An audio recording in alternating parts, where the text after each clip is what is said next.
প্রবাসীর টাকা দেশে বসে খরচ করতে অনেক মজা, কিন্তু একবারও কেউ ভেবে দেখে না এই প্রবাস জীবনে কত কষ্ট করে এই টাকা ইনকাম করতে হয়।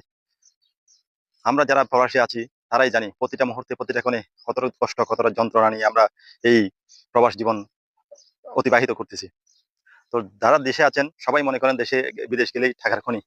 আসলে এখানে তেমন কিছু নেই। আপনি যদি আমরা যে পরিশ্রমটা এখানে করি, যে পরিশ্রমটা যে সময়টাকে আমরা কাজে লাগাই, ওই সময়টা যদি আপনি দেশে বসেই কাজে লাগান, তাহলে আপনিও এই দেশে বসেই বিদেশের মতো ইনকাম করতে পারেন। কথা হচ্ছে আপনার সৎ চিন্তাধারা, আপনার কর্মপ্রচেষ্টা ওইটাই ঠিক রাখতে হবে।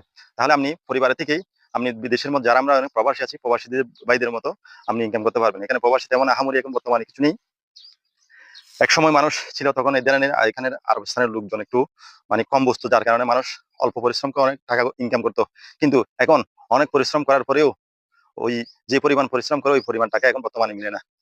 তো সেজন্য আমি সবাইকে অনুরোধ করব প্রবাসী চিন্তাধারা না করে দেশের মধ্যে কিছু করেন এবং প্রবাসী যারা থাকে ওদেরকে যথেষ্ট মূল্যায়ন করেন, ওদেরকে উৎসাহিত করেন, ওদেরকে কখনো টেনশন দিবেন না আমরা। কেননা প্রবাসীর থেকে টাকা এরা মাসের পরে ইনকাম করে যা পাঠাচ্ছে ওইটা কিভাবে পাঠাচ্ছে, কি করে পাঠাচ্ছে, এটা আমরা কখনো চিন্তা করেন নাই।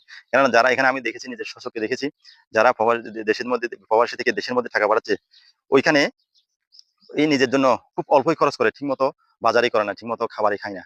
ওইখান থেকে বাঁচিয়ে আপনাদের জন্য পাঠিয়ে দেয়। যদি একজন মানুষ যদি ভালোভাবে খেতে চায়, ভালোভাবে চলতে চায়, বর্তমান সময়ে যেই টাকাটা ইনকাম করতেছে, তারা কখনো ওই টাকা দিয়ে নিজেই ভালো করে চলতে পারবে না। কিন্তু ওই টাকা দিয়ে নিজেও চলতেছে, আবার পরিবারও পাঠাচ্ছে টাকা। তো সেজন্য আমি সবসময় সবাইকে অনুরোধ করব, আপনারা প্রবাসীদের প্রতি একটু দৃষ্টিভঙ্গি পরিবর্তন করবেন এবং প্রবাসীদের কে সবসময় টেনশন ফ্রি রাখার চেষ্টা করবেন। তো সবার জন্য শুভকামনা। প্রবাসীদের প্রবাসী দে আর দা রেভিডেন্স ফাইটার, সেই জন্য আমরা সবসময় ওদেরকে সম্মান করবো।